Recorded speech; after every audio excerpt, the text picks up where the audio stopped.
Assalomu alaykum ayajon. Daydi o'g'lingiz yana sayohatga otlandi. O'ylab qarasam, bungacha bo'lgan sayohatlarim haqida sizga hech ham to'liq so'zlab bermagan ekanman. Bu galgi sayohatim va nasibam Amerikada.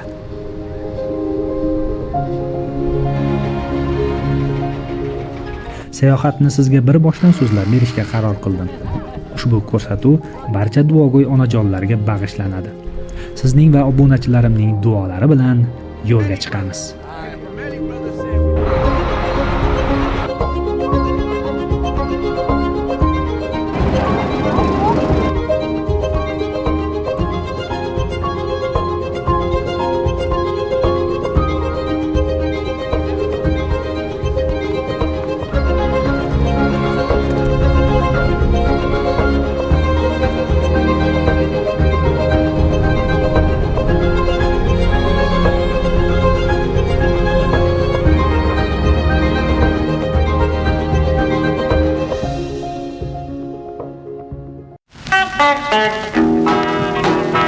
Have you ever met Miss Lindy? She's a gal with the bright red hair. Now she stands high from all the rest. You know her anywhere. Well, she's mine. Yeah, she's mine. Well, I love that little girl with the bright red hair. Well, Miss Lindy. Aya, yoshligimdan dunyo kez, til o'rgan, farzandlarim chet ellarni ko'rsin derdingiz.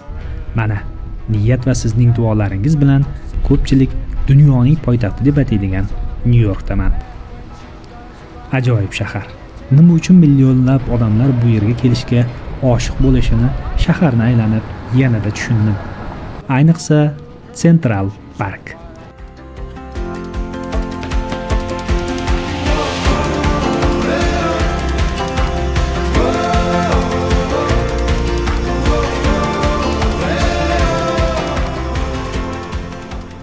Rostini aytsam, Amerikaga yozning yashil kunlarida kelmoqchi edim. Lekin kuz manzarasi yozdan qolishmaydigan, aksincha o'zgacha bir emotsiya beradigan payt ekan. Aya, chekka bir qishloqning bolasini Nyu-York ko'chalarida yurishini tasavvur qilyapsizmi? O'zbekiston bilan Amerika orasi 10 soat farq. Lekin jonajon qishlog'im va sizlar bilan vaqt tafovutidan qat'iy nazar doim aloqada bo'lib turganidan juda ham xursandman. Qishlog'imiz cho'lga yaqin, olis bo'lishiga qaramasdan ham mobil aloqa ham kabel interneti zo'r ishlaydi. Uztelecom eng chekka hududlargacha yetib borgan. Obunachilarim biladi, biz borgan olis qishloqlarda asosan Uztelecom interneti ishlaydi. Xullas, doim aloqadamiz. Aytgancha, qishlog'imning nomi Danko'l. Nasib bo'lsa, bir kun o'sha qishloq haqida ham alohida ko'rsatuv qilaman. Hozircha esa Amerika haqida.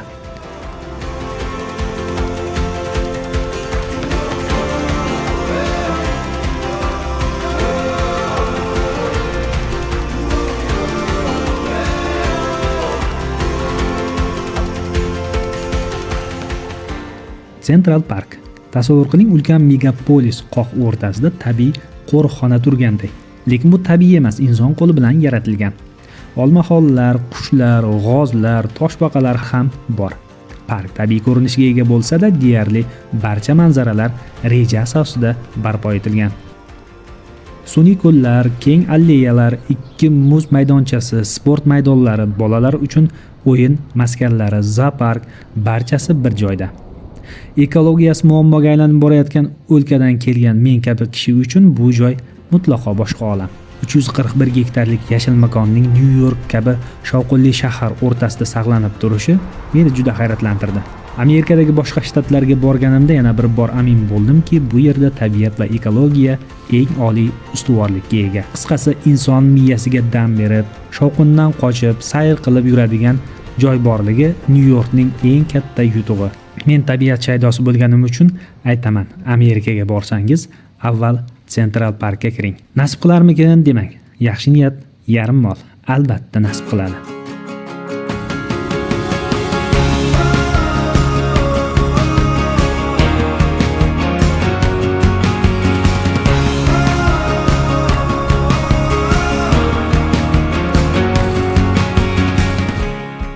Nyu-Yorkni biroz aylanganimizdan so'ng do'stlarimiz yashaydigan Pittsburg shahriga yo'lga chiqdik. Pittsburg, Pensilvaniya shtatida joylashgan. Pittsburgga tun yarmida yetib keldim.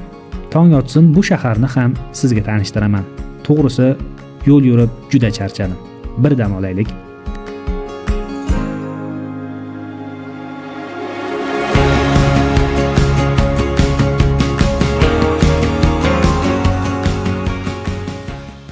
Amerikada tong otgan paytda O'zbekistonda kun botgan, qorong'u tushgan bo'ladi. Sayohat sarguzashtlarini shunga qaramasdan yaqinlarimizga internet orqali video qo'ng'iroq bilan yetkazishga harakat qildik. Agarda siz ham Amerikaga boradigan bo'lsangiz va samolyotdan tushishingiz bilan siz internetingiz o'chmasdan ishlab turishini xohlasangiz, Uztelecom roaming xizmatidan foydalaning. Amerikada 20 kunga yaqin sayohat qilgan bo'lsam, internetda umuman muammo bo'lmadi. Amerikaga boradiganlarga Uztelecom roaming xizmatini tavsiya qilamiz.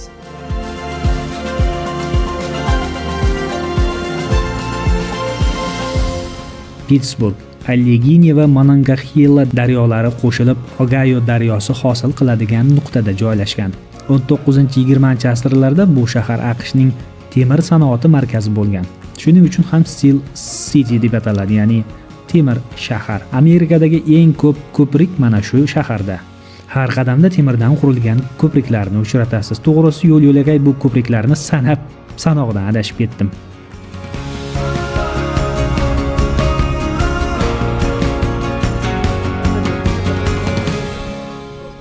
Bu yerda meni Ibrohim aka kutib oldi.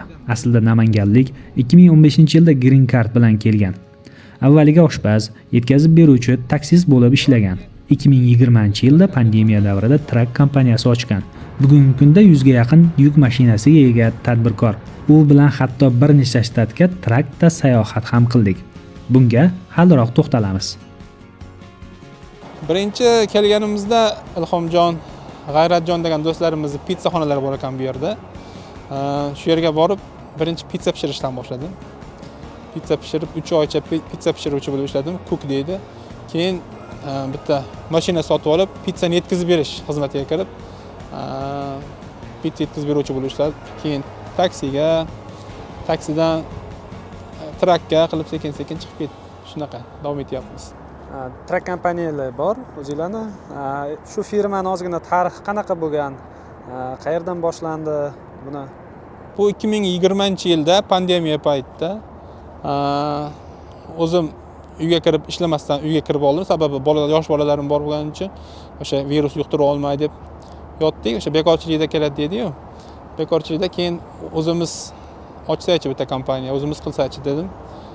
Bitta Bahodir degan ukamiz bilan shu kompaniyaga asos soldik. Hozir 100 ga yaqin Truck ishlaydi. Sababi 100 ga yaqin deganim ba'zida kamayib, ba'zida ko'payib turadigan narsa bu. 100 ga yaqin. U Trucklar aytganimdek ijaraga olib ishlatiladi. O'zimiz sotib olgan Trucklar bor uning ichida va o'zini Truck bilan kelgan haydovchilar bor. Owner driverlar deydi. Shularni hammasi umumiy bo'lib 100 dan tashkil qiladi. 100 ta atrofida tashkil qiladi. Butun Amerika bo'ylab xizmat ko'rsatamiz, yuklarni tashiymiz. Amazon bilan ham, USPS, Amerika pochtasi, boshqa hamma katta kompaniyalar bilan shartnomalarimiz bor, ishlab turibmiz. Aya, Amerikada o'zbek taomlari topishga qiynalmadim desam ham bo'ladi. Masalan, Dilmurod aka Sarkarov o'zbek taomlarini amerikaliklarga tanitayotgan fidoyilardan. Pittsburgdagi namanganlik akalarimiz ochgan restorandamiz, oshxona deylik. Bu yerda mana lag'mon no'xat sho'rak. Mastova. Namanganning mastovasi. Bu yerda osh. Namanganda yurganda his qilyapman o'zimni. Biz kelganimizda 2005-yil iyunda kelganmiz. 2005-yil 21-aprelda Nyu-Yorkka qo'nganmiz. Nyu-Yorkda 1-2 oy yurdik-da, yoqmadi Nyu-York. Balki yaxshilikka bo'lgandir. Keyin bu yoqda tanishlarimiz bor edi, chaqirdi. Keldi, bizga yoqqani sokin joylar ekan. To'g'risi boshida yoqmadi, chunki katta shahardan kelganimizda mana shunaqa o'rmonlar orasiga tushib qolganmiz. Keyin qarasa, hayot yaxshi, sokin. Hech kim bilan hech kim ishi yo'q. Keyin kelganimizda rosa borsa 10 ta 15 ta o'zbek bor edi. Hamma bir-birini tanirdi. Uchrashib tursa hamma bir-birini tanirdi. keyin shunaqa bo'lib ketdiki 2010-yillargacha ham hammani tanirdik. 2012-yildagi shunaqa tendensiya bo'ldi, juda ko'p bo'lib ketdi. Eng ko'p kelish ichki migratsiya ham bo'ldi bu Covid davrida. Nyu-Yorkdan ko'p odamlar keldi. Undan keyin mana keyingi migratsion anaqalar bo'yicha keldi. Hozirda juda salmoqli o'rni bor, chunki даже Tramp o'zini saylovchilariga murojaat qilganda ham Filadelfiya, Pensilvaniyadagi o'zbeklarda ya'ni o'rni borligini shundan ham bilsa bo'ladi. Ya'ni son jihatdan ham, keyinchalik balki siyosiy jihatdan ham ta'sir qilishni boshlar. Mana yaqinda ko'rdi Nyu-Yorkda Mamdani mer bo'ldi. Bu ham yaxshi signal. To'g'ri. Shu bolalarimiz shu O'zbekistondagi bizda ham o'qish bilan o'qish, yaxshi bilim berishga harakat qilamiz. O'zimiz ham vaqtida ota-onalarimiz o'qitishgan. Shunga bu yoqda biz ham shunaqa qilamiz. Qanaqa kelib qolgansiz bu yoqqa? Men kelgan vaqtim 2005-yilda green card yutib kelganman. Biz kelgan vaqtimizda asosan ikki toifa immigratsiya bo'lardi. Ya'ni green cardni yutadiganlar, ya'ni oilaviy hammasi, keyingisi studentlar. Asosan o'quv yurtlarini bitirgan bolalar magistraturaga kelardi. Keyin 2005-yildan keyin yana bitta tarmoq qo'shildi. Bu work and travel deydi. 2005-yildan keyin work and travel juda rivojlandi. Bolalar 1 yil, 2 yil keldida, keyin ko'plar qolib ketdi. U ham keyinchalik menimcha sal qisqardi, hozir yana bo'layotgandir. Lekin asosan biz vaqtimizda o'qishni bitirgan bolalar magistraturaga kelardi. Keyin work and travel. Undan oldin ham bo'lgan migratsiyalar, Umid fondidan kelganlar bo'lgan. Undan oldinroqlar 90-yilda kelganlar bo'lgan. Shunaqa. Biz kelganimizda bu shaharda shu ko'p masida o'zbeklar, sanoqli o'zbeklar bor edi. Ular ba'zilar hozir shu yerda, ba'zilar ko'chib ketishgan boshqa shtatlarga. O'zbeklarning orasida birinchi restoranlarda birinchi sheriklarimiz bo'lgan. Ular bilan birga O'zbekistondan birga immigratsiya qilganmiz, u keyin qaytib ketdi. Hozir o'zini pitsaxonasi ham bor Namanganda. Yo'lla pitsa deydi. Azam degan bola, Avaz degan bola bilan o'zimiz ishlaganmiz oldin. Qarasak, qo'limizdan keladigan narsa. To'g'risiga bu yoqqa kelganimizda hech qachon bu oziq-ovqat sohasida ish yuritmagan bo'lganmiz. Sheriklar bilan biz ham sohalarimiz boshqa narsalar bo'lgan. Kelganda keyin ishladik, ko'rsak, bu yoqda ko'rsa endi hozir O'zbekistonda ommalashyapti. Hamma bu yerda ko'chadan ovqat yedi. Ya'ni qarasak u to'xtamaydigan biznes. Ya'ni shunda keyin o'zimizga o'zimiz aytganmiz, agar shular qilayotgan bo'lsa, hammasidan so'rasangiz, xuddi bizga o'xshab kelgan, bizga o'xshab boshlagan. Bular qilayotgan bo'lsa, biz ham qilishimiz kerak deb 2011-yilda ochganmiz birinchisini. Keyin 2013-yilda ikkinchi pitsaxonamizni ochganmiz.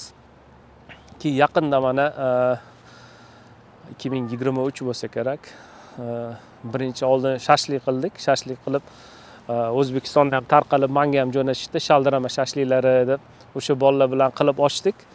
Keyin undan keyin qarasak, insonlar xohlayapti.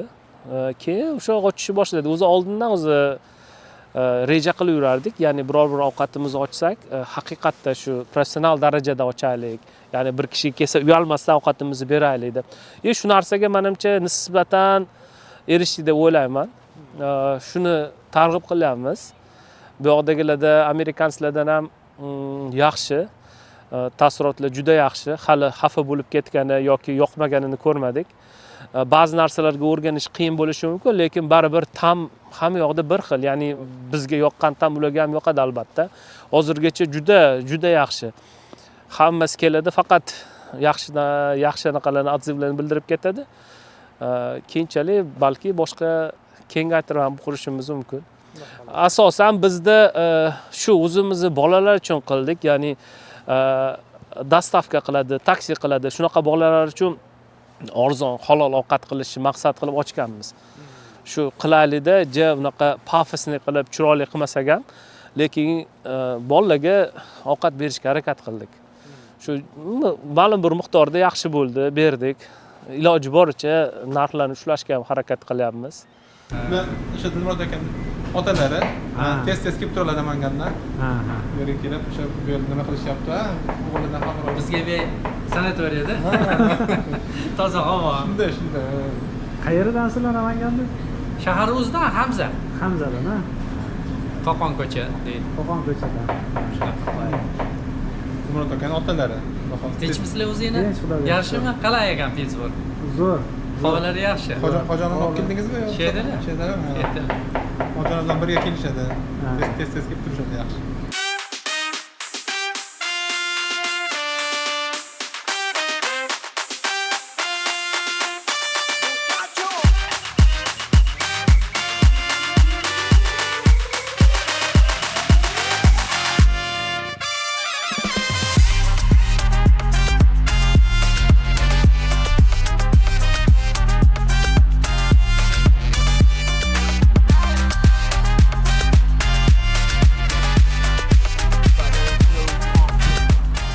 Daryo bo'yidagi suhbatlar, mahalliy odamlar bilan gaplashish, ingliz tilini zo'r bilmasam ham ularning maqtovlarini tushuna oldim.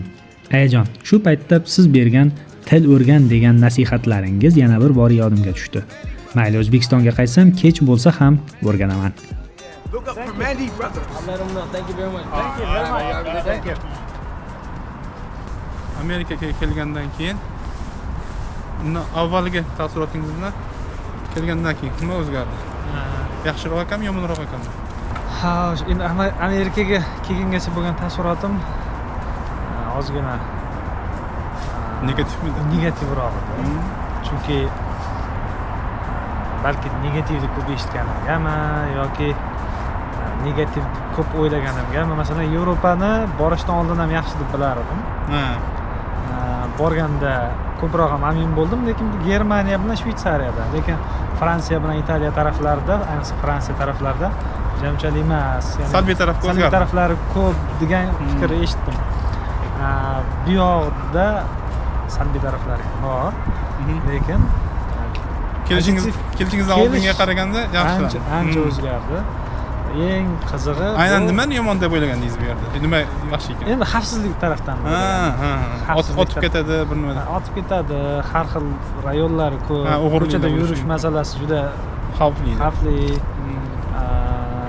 degan tushuncha bor edi, lekin Ko'rib turganingizda ko'rib turdim. bemalol. Hozir 4 ta shtatga bordik. 6 ta shtatga 6 ta shtatga bordik. Hech kim bizga filmni to'sgani yo'q. Hech kim to'sgani yo'q, xohlagan joyimizda uxladik. Aylanib keldik, yani mashina ochib turdi. Olgan vaqtimizga tushdik, ovqatlandik. To'g'ri. Shunaqa.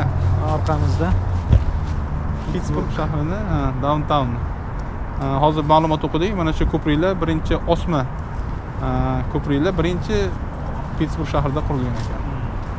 Bu temirchilar, metallurgiya sanoati shahri bo'lgani uchun bunday ko'priklar dehqonchilik qurilavergan. Ibrohim aka, shaharni sayr qilasizmi yoki boshqa shtatdan trak olib kelishim kerak? Birga borasizmi deb qoldi. Albatta, trakchilar hayotini ichidan ko'rish katta tajriba. Shunday qilib Chikagoga yo'l oldik. You can tell by the shoes and down south blues. A smooth cat like me got nothing to lose, cause I'm an outlaw. Hey, listen, this town ain't big enough for the two of us, honey. Come on. Now, if they want that heat, just come through and eat. I got a hot and ready place to knock you off your feet, just like a southpaw.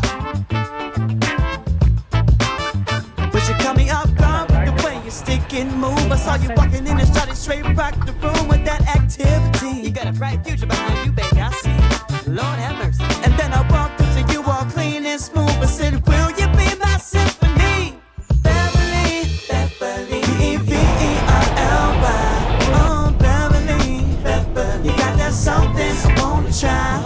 Oh, Beverly, Beverly, Beverly. water restroom vending machine screen code north west oyu inglizchani yorib yuboraman deganim. Xo'sh.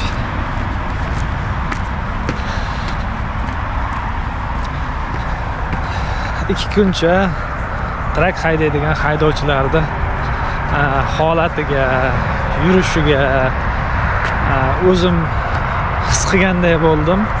Trak haydash bu oson ish emas ekan. Eng og'ir va eng qiyin, eng xavfli, sog'lig'ini tikib qo'yib ishlaydigan ishlardan bittasi ekan.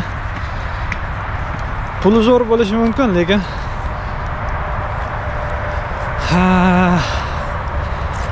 yo'qotadigan narsangiz ham katta bo'lar ekan. Lekin amerikansklar ham ishlaydi, boshqa davlatdan kelganlar ham ishlaydi, lekin o'zbeklar jonini berib uyqusidan kechib qo'yib ishlar ekan. Shunga guvoh bo'ldim lekin. Oson emas.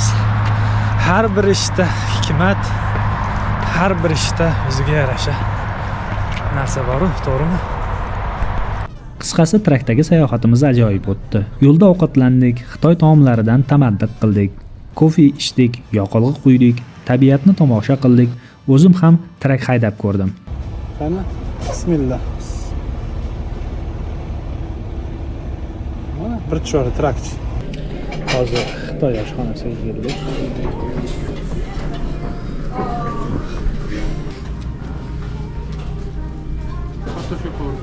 Kartoshka olamiz.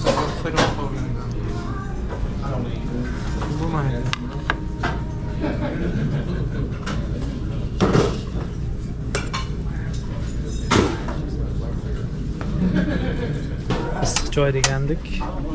Ichiga to'ldirib muz solib kepti. Ay, Xitoyda bolasi. Mana qarang. Interstate 65. Interstate 65. Ha, Kentucky, ha. Muhammad Ali shu yerda tug'ilib, shu yerda o'lgan. Keyin KFC'ning vatani, ha. KFC'ning vatani va Mustang. Eng qizig'i, Muhammad Ali qabrini ziyorat qildik. Lekin men ko'ryapman, to'g'risi ko'p uzoq umr ko'rmagan, qilmalarga qaragan. O'sha paytda, chunki u paytda bilsangiz ilgam bo'lganda chuma 50-17, misol uchun 67-70 ga borib bo'lmagan yosh ko'p ekanda. Ha. Shunaqa ko'ryapman. Hozir lekin boshqacha. Hozir bu yerda Amerikada uzoq umr ko'rish. O'rtacha umr ancha uzoq. ربك رب العزة عما يصفون وسلام على المرسلين والحمد لله رب العالمين.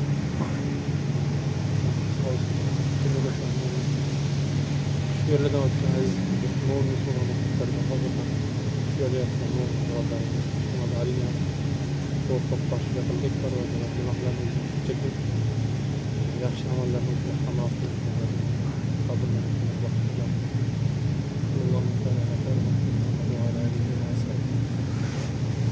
Shunday qilib trakdagi hayot tugadi va Pittsburgga qaytdik.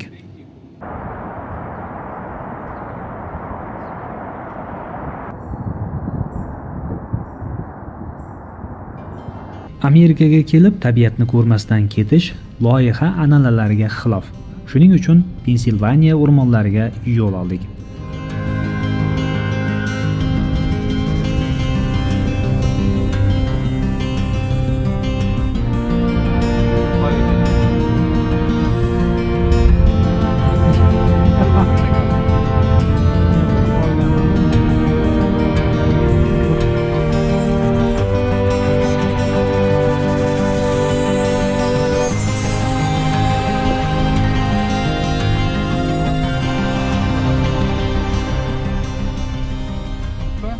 Manzilimizga kechroq yetdik, ammo 300 million yillik landshaft o'zining qirrasi bilan qarshi oldi.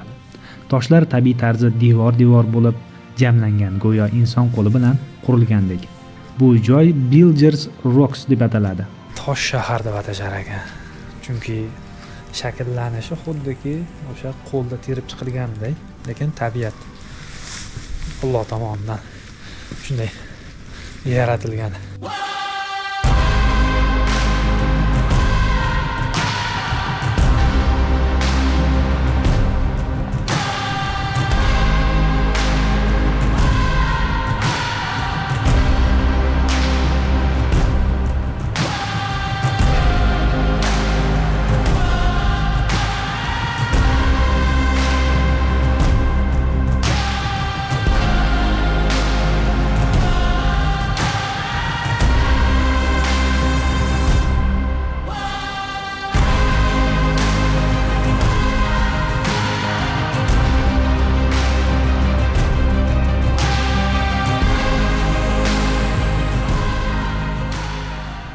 Ibrohim aka bilan yengil piknik, barbekyu sayohatimizga yana bir unutilmas xotira bo'ldi.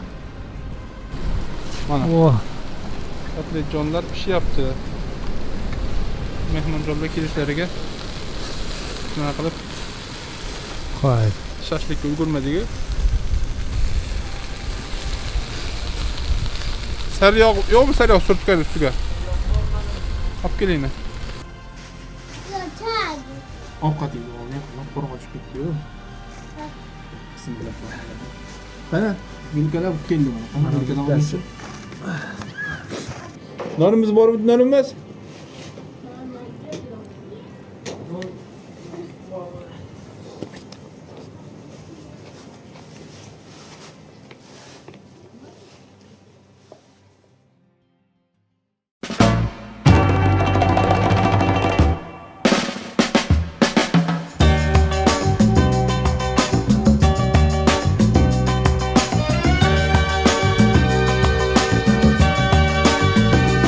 In this night of starry sky, my baby told me with a sigh, saying words that came across as a doubt.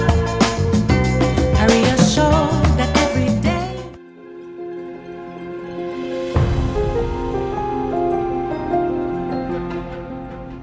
Ayajon, endi sizga Vashingtonni tanishtirsam. Vashington shtat emas, federal hudud. 1790-yilda asos solingan mamlakatning siyosiy markazi. Bu yerda AQShning eng muhim binolari, Oq uy, prezident manzili. Hozirda kim yashashini bilasiz? Donald Trump. Kapitoliy, Kongress qonun chiqaruvchi organ, Washington monumenti va ko'plab federal binolar joylashgan.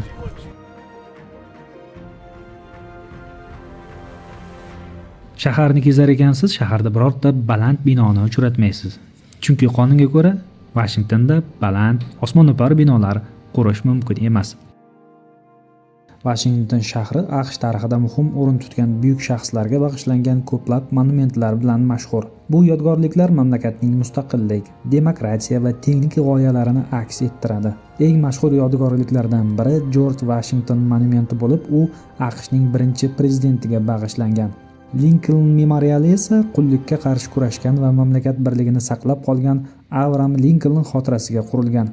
Shuningdek, Martin Luther King memoriali inson huquqlari va tenglik uchun kurash ramzi sifatida alohida ahamiyatga ega.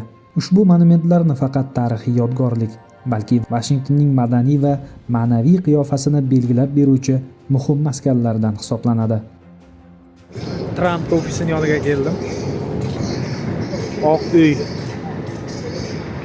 Oq uyni bilasizlar, prezident ofisi hamda uni oilasi yashaydigan, ya'ni AQSh prezidentlari yashaydigan ofisi joylashgan bino bugun 2025-yil 19-noyabr kuni shu yerdamiz va biz kelgan paytda, ya'ni men kelgan paytimda bu yerga Saudiya qiroli ham kelibdi.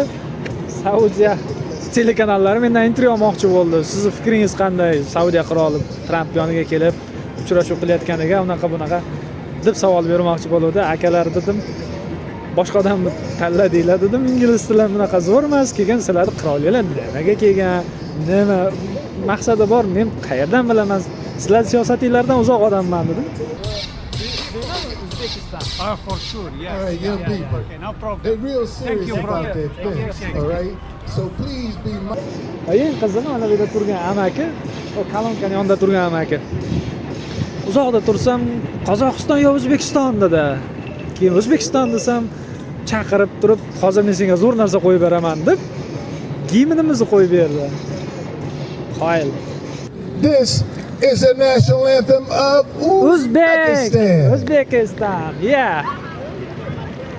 Thank you, brother. You're welcome, man. It's coming. It's a little slow. It's coming. Okay.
you.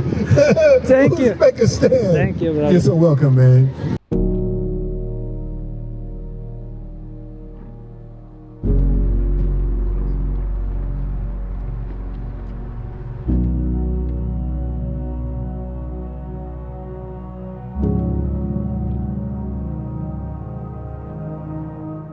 Shunday qilib Amerika safarimiz o'z nihoyasiga yetdi. Aya, nasib qilsa sizni mana shu yerlarga olib kelaman. Oq uyning yonida birga suratga tushamiz. Obunachilarimga ham Amerikaga kelish nasib qilsin deb qolaman. Keyingi ko'rsatuvlarda ko'rishguncha omon bo'ling.